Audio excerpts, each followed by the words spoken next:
उच्यते। क्या कहा महाराज मनु ने? उपाध्याय दशाचार्य, एक आचार्य और एक उपाध्याय, दो नाम दिए। ये उपाध्याय कौन होता है? उपाध्याय होता है सहायक अध्यापक और आचार्य होता है प्रमुख अध्यापक। गुरुकुल का जो प्रमुख होता है उसे आचार्य कहते हैं, उसके साथ जो अध्यापन कार्य करते हैं उनको उपाध्याय कहते हैं। तो महाराज मनु कहते हैं 10 उपाध्याय मिलकर जितना बच्चे का बौद्धिक विकास करते हैं उससे कहीं ज्यादा एक आचार्य करने की क्षमता रखता है। 10 उपाध्याय बराबर एक आचार्य, और कहा 100 आचार्य बराबर एक पिता। 100 आचार्य मिलकर के जितना बच्चे का बौद्धिक विकास करेंगे उतना अकेला एक पिता कर देता है। और महाराज मनु ने लिखने में बड़ा आनंद कर दिया, अरे 1000 पिता मिलकर बच्चे का जितना बौद्धिक विकास करेंगे उतना बौद्धिक विकास अकेली एक मां कर देती है। अब आप अंदाजा लगा सकते हैं एक मां का एक बच्चे के बौद्धिक विकास में कितना बड़ा योगदान है। प्यारे बंधु, अब तो साहब आपको अंदाजा लग गया होगा, लेकिन अब मैं पुरुषों से पहले निवेदन करूंगा। मेरा विनम्रता से निवेदन है कि नारियों का सम्मान करो। और नारियों का सम्मान कैसे करो? नारियों का सम्मान करना है तो सबसे पहले अपने घर में बेटियों को पैदा होने दो।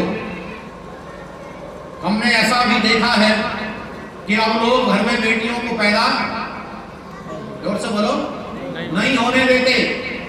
तो मेरा निवेदन है कि आप ये अपराध मत करो, नहीं तो बहुत बड़ा दंड मिलेगा। महाराज मनु ने उनके लिए दंड लिखा है जो लोग भ्रूण हत्या करते हैं, और आज के समय में भी अपराध है ये, और यह सही में अपराध है, ये कोई कहने की बात नहीं है। इसीलिए अपने घर में बालक है बालिका, या तो संयम से काम लो, नहीं तो बच्चों को पैदा होने दो जो गर्भ में आ गया, चाहे बेटा है चाहे बेटी है। और बेटियों को बहुत अच्छे वातावरण में उन्हें विकसित होने का अवसर प्रदान करो। हमने वो काल भी देखा है जब नारियों के ऊपर अनेक अत्याचार हो रहे थे। तमाम लेखकों ने कह दिया, किसी ने पैर की जूती कह दिया, किसी ने संतानोत्पत्ति का सामान कह दिया, किसी ने खेती कह दिया, किसी ने पीटने का अधिकारी कह दिया। बड़ा अपमान किया है नारियों का। लेकिन ये दयानंद कामत है आपसे आशा करता है कि अपने घर की बाहर की सभी नारियों का सम्मान होना चाहिए और नारी सुरक्षित रहनी चाहिए। नारी सुरक्षित है तो राष्ट्र भी सुरक्षित रहेगा, और नारी अगर दुखित है तो राष्ट्र भी दुखित रहेगा। ऐसा महाराज मनु ने कह दिया है। जहाँ नारी का सम्मान होता है वहां पर देवता निवास करते हैं, और जहाँ नारी का अपमान होता है वह कुल परिवार खानदान से नष्ट हो जाता है। देखना चाहते हो तो महाभारत देख लो, देखना चाहते हो तो रामायण देख लो। इसीलिए मेरा पुरुषों से विनम्र, पुरुष और स्त्री दोनों से समान रूप से निवेदन है कि अपने घर में बेटियों को पैदा करो और बेटा और बेटी दोनों को समान समझते हुए सुंदर आयाम देते हुए उन्हें विकसित होने का अवसर दो। हमने वो काल भी देखा है जब बेटियों की परवरिश अच्छे से नहीं की, बेटों की परवरिश बहुत अच्छी की। बेटे को दूध पिलाया, बेटी को मट्ठा पिलाया, हमने वो काल भी देखा है। मैं ठीक कह रहा हूं क्या? बेटियों को पनपने नहीं दिया ढंग से। ओहो, गलत किया है, अपराध किया है उन माता पिता ने जो अपनी बेटी को कमतर समझते रहे। बहुत उदाहरण है, मैं यहां दे नहीं सकता। इसीलिए बेटी, मां, बहन, ये सब, और दूसरी कोई भी स्त्री है, क्योंकि हम तो उस संस्कृति के लोग हैं कि जहां हर एक स्त्री माता के समान समझी जाती है। अब मैं माताओं बहनों की तरफ रुख कर रहा हूं।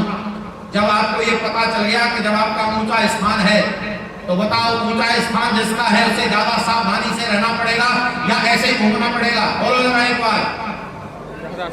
हाँ, इधर से आवाज आई है भाई, पुरुषों से आवाज आई, बहनें हो गई चुप, मान के 18 नंबर आ गया भाई। मेरी बहनों से निवेदन है, आपके लिए वेद में उपदेश किया है, अधापस्य माओ परी संतराम पारको हर माते कसम लगो दर्शन स्त्री ही ब्रह्मा बहु पिता। वेद ने बड़ा आदर दिया है आपको कहा तुम ब्रह्मा हो। अरे तुम ब्रह्मा हो, तुम ऊंचे स्थान पर बैठने के सर्वथा योग्य हो, और जब कोई ऊंचे आसन पर बैठता है उसे ज्यादा सावधानी से चलना पड़ता है। इसीलिए परमात्मा ने आदेश कर दिया कि तुम नीचे देखकर चलना, अधः मां ऊपरी, तुम मुंह पर देखकर मत चलना। और यह बात तो पुरुषों के लिए दिए, तुम क्या ऊपर मुंह फाड़ करके चलो?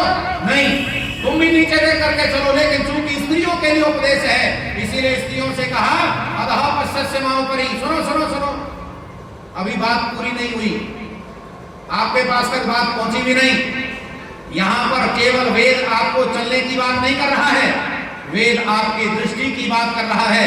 क्योंकि बहनों में एक गुण विशेष होता है, दूसरे की गाड़ी देखना, दूसरे का मकाम देखना,